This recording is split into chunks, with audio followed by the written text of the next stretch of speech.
What an announcement, right? Now I'm nervous. Good morning, everyone. Well, I've got some words for you today, and I should have you out of here by halftime. So, just curious, how many Rams fans are in the audience? Rams, okay. What's the other team? Oh, yeah, Bengals. How many Bengal fans are out there? Any Bengal fans? How many are watching the Super Bowl for the commercials? Okay. And how many of you just really don't care about football?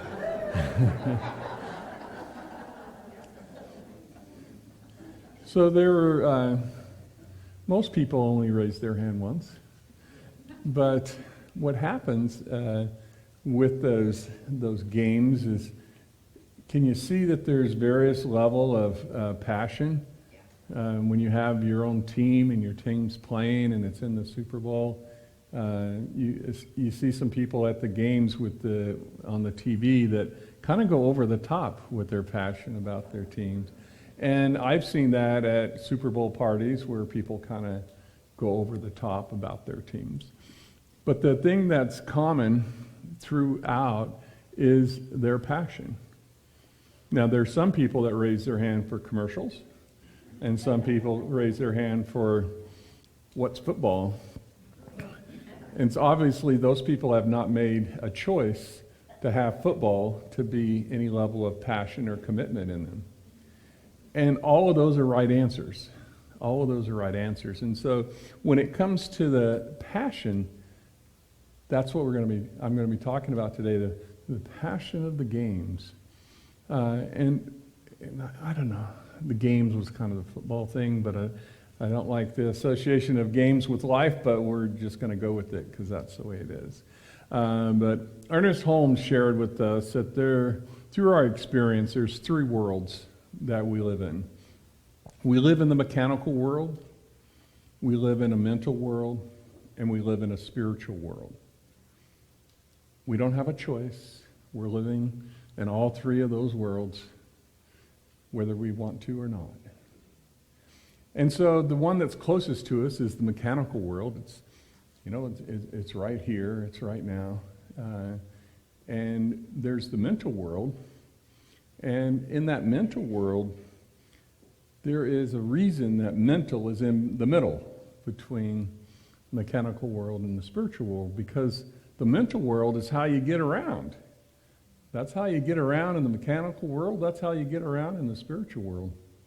So there isn't anything that you see today around you, in this room or at home or driving, there isn't anything that you see that wasn't first a thought in somebody's mind. So thoughts create. And so it was a thought that created whatever you look at. But there's another thing that happens, and that is, in addition to the thought, there needs to be emotion behind it. So a thought that's just a thought, off it goes. But if you have a thought with emotion behind it, then there's a possibility there of creation. And what do you think increases the likelihood of that creation? Anybody? The action for sure, but it's the amount of emotion you put behind it. How bad do you want it? And that's how I equate passion. Passion is that it's not just, yeah, that would be nice. Like winning the lottery. Yeah, that would be nice. But the passion is a level of getting into it that you're committed. You're committed. And so in the mechanical world, you have laws that are out there. So you have all various kinds of laws. And all of the laws that are out there have always been out there. Always. There was no discovery. There was no adding to the earth to all of a sudden we have these laws. The laws have always been there. And it's up to us to raise the awareness and become aware of them. So I pick on electricity because it's fun, because some of you may have had experiences with electricity. But with the law of electricity, what can happen if you don't use the law correctly? Burn your house down. You can burn your house down. You can get shocked. You can die. I mean, not to be too severe, but yeah, you can. So you need to know how the law works if you're going to use it. But once you know how the law works, it's pretty magical, right? We have the streaming right now because of electricity. You have lights in this room because of electricity. I don't have to yell really loud because we have electricity. And so you have that happening, but let's talk about these lights for a minute. So how did these lights come about? Well, they came about from Thomas Edison. So Thomas Edison came about. He did different elements in the light bulb. How many light bulbs do you think that he made that didn't work? Thousands. Yep. It's been said that there were 10,000. So 9,999. You're close enough. You get the prize. See me afterwards. But and so 10,000 light bulbs. And you go, okay, 10,000 light bulbs. And so when people say, well, weren't you discouraged? Weren't you discouraged that you had to do the light bulb 10,000 times before you got one to work? And he says, no. I was very successful in finding 10,000 ways that it didn't work until I found the one that did. So what I have found is that you can associate the mechanical laws of the mechanical world to also laws of the spiritual world. And so I do that correlation. And so if I understand the law of electricity, then I can understand the laws in the spiritual world. So I do that correlation, and it works. Another thing that I do is I love to watch movies. And if you've heard me talk before, I always talk about movies. And the reason that I do that is, what is the two elements that you have mentally for creation? What are they? Do you remember? You have an imagination and you have emotion. Those two together cause creation. Well, what is a movie? A movie is somebody's imagination. It's showing you what's possible. So it's showing you outside of your world what's possible. And then if you looked at some of the movies today, you could see that it goes to great limits to show you what's not in your world and what could be in another world. So I picked a movie today to talk about, Rudy. It's a football movie. So those of you that aren't fans of football, just humor me for a little bit. I think you'll still get the message. But Rudy, and this is based on a true story. So Rudy is an individual that should not be playing football. But he wanted to play football, and so he played football in high school, and everybody told him, you're done, that's all that's going to happen. And he goes, no, I'm going to play football for Notre Dame. And it's like, no, you're not. You're not the right size, plus you're not in Notre Dame, and you don't have the grades to get into Notre Dame. And he goes, but yeah, someday I'm going to play for Notre Dame. And so he went to work in the foundry with his dad, working with the metal and all that kind of stuff. And then one day his friend got killed in the foundry. And so he says, okay, now's the time. I'm going to go play football for Notre Dame. So he left. He packed his bag and he left. And he went up. And he walked in. I want to be in Notre Dame. Well, have you been applied? Did you get approved? No. But I want to be here. I'm going to play football here. And they're like, basically, you're crazy, is the response that he get. And he said, no, I'm going to play. And so then people started giving him opportunities because of his conviction, because of his passion for wanting to play Notre Dame football. And so there was a priest there at Notre Dame that got him into a nearby college, and he got a couple of years there. And the priest said, well, I'll only give you one semester. And you got to do the grades if you want another semester. And so he did. He got good grades, and he started progressing on. And then after every semester, he submitted a request to Notre Dame for admission. And then he got rejected. And he submitted another one, and he got rejected. And he submitted another one, and he got rejected. But he kept going. He kept going. So finally, in his last attempt, because after that, Notre Dame would not accept him. So in his last semester, they accepted him, and he went to Notre Dame. And you'd think that's the end of the story, right? So now he's going to Notre Dame. But remember what he wanted to do. He wanted to play football for Notre Dame. And so he tried out, and they said, the walk-ons, and said, you're nuts. You're too small. You're not going to play. It's not going to happen. He goes, no, I want to play. I want to play. And so he kept going and kept going. And he made the practice squad. And he was known for the passion he had about Notre Dame football. And even the coach said that he wished that half of his players had the heart that Rudy had in playing on the practice squad.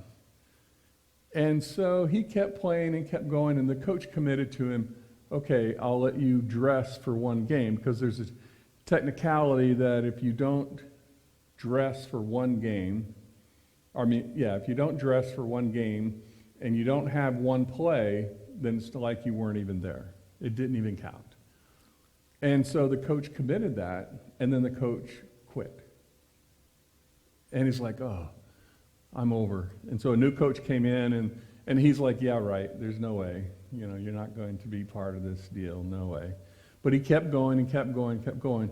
And so he ended up that all of the players gave up their jersey for the last game and said, we want Rudy to play. And so Rudy got suited up and he got to play, and then some things went through the game, and they ended up he was on defense, and so then they let him play in the game. They said, send him in. So he went in, he played the game, and he played 2 plays, and then they carried him off the field. And he's the only player since 1975 to ever be carried off the field of Notre Dame, ever, since 1975. And so what kind of passion do you think Rudy had for playing Notre Dame football? A lot. Look at all of those opportunities that he had to give up. I mean, that's not just one hurdle. That's a lot of hurdles. But the reason that I resonate with that movie and talking about here about creation, because we have the imagination and then the emotion, is that passion. So I watched that game and a movie, and I've watched it probably 50 times. And every time I watch it, I get moved by it. Every time. And I've seen it a few times. And so you can imagine the passion that's driven inside me whenever I see what Rudy went through. And so whenever I see that, I look back and I go, well, we're all individualized expressions of God. We're all the same. We're all one. So I can have that passion. And I can create that world. I can create that result. And it makes me, what do I want to do? Because now I know how to do it. What do I want to do? And you may ask yourself, what do you want to do? Well, it doesn't matter. Just pick something. And as you go through this and make that leap into the spiritual world, it's fun. It's fun to know these laws and know how they work and know how you create in the mechanical world. I mean, how many of you produce parking spots? Anybody? Okay, we got people who produce parking spots. There's a lot of things you can do in the mechanical world of bringing joy, peace, and love to those around you, because you set that tone. You set the desire. You say, that's what I want, and then that's attracted to you, and then there you go. So the mechanical world works pretty nicely. But then what happened whenever I was just contemplating contemplating that, and I was, well, let me, I'm a reverend now, so let me go over here to the spiritual focus, and let's look at that. And then I was like, what's the end game? What's the end game for the spiritual world? And there's an answer. Do you want to hear it? Okay. So that end game, Ernest Holmes gives us I found a couple of great quotes for it, and so I'm going to share that with you. We must bring our mechanical use of the law under the control of spiritual wisdom. For knowledge without wisdom might be dangerous. Only when wisdom speaks through knowledge can knowledge produce permanent freedom. And I think a lot of you know that whenever I hear words in the content of Science of Mind, or really anytime I hear words, I'm like, okay, those are words, and for every person there's their own definition of what that word really means. So what's this freedom? What is freedom? And so he had this quote: "We will do well to listen to this inner voice, for it tells us of a life wonderful in its scope, of a love beyond our fondest dreams, and of a freedom which the soul craves." How many of you would like that level of love in your life? 2 people. Okay, no, I'm just kidding. There is more than that. But that's what the end game is. And so when you're approaching life, approach it with passion. When you're looking for that love in your life, look for it, drive for it, and have passion for it. There's so many people, especially in these times, that devote a great amount of energy to this is right and this is wrong. And sadly, it's even worse than that. You're right. You're wrong, I'm right. And here's all the reasons that I'm right, and here's all the reasons that you're wrong. And then it's so extreme in today's world that they've actually gone to the point of saying, you're a bad person because you don't believe like I believe. So we have to stop that. We have to stop that because we're all the same. And so as we all stay the same, how can we stop it? Well, we stop it by having the passion for life and the passion for love and the passion for everybody that exists. We are positive and we strive to know more. We strive to be better. But the important part is we strive. You have that passion. You don't just idly sit by and not wait for something to happen to you. So it's funny that you can idly sit by even in the mechanical world. How many people go to work 8 to 5 and go on their vacation every week or every year, and that's their life, and they don't know anything beyond that? There's a lot of people that do that. And then how many people understand the teachings enough that they create the parking spots and that they create the joy and happiness in the world, but then how many take that last step to break into the spiritual world and have a passion to discover the total love and freedom that God has intended for us? We can all do it. We're all Rudy. You're all Rudy, even if you don't like football.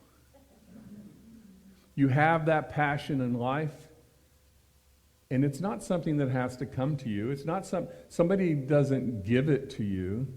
Just like understanding these laws and understanding life and understanding love, it's all within you already. The only thing that has to happen is you have to become aware of it, and then once you become aware of it, you have to use it. My hope for all of you today is that you realize the divinity within you, that you're an individualized expression of God, and that anything is possible with imagination and with passion. And so it is.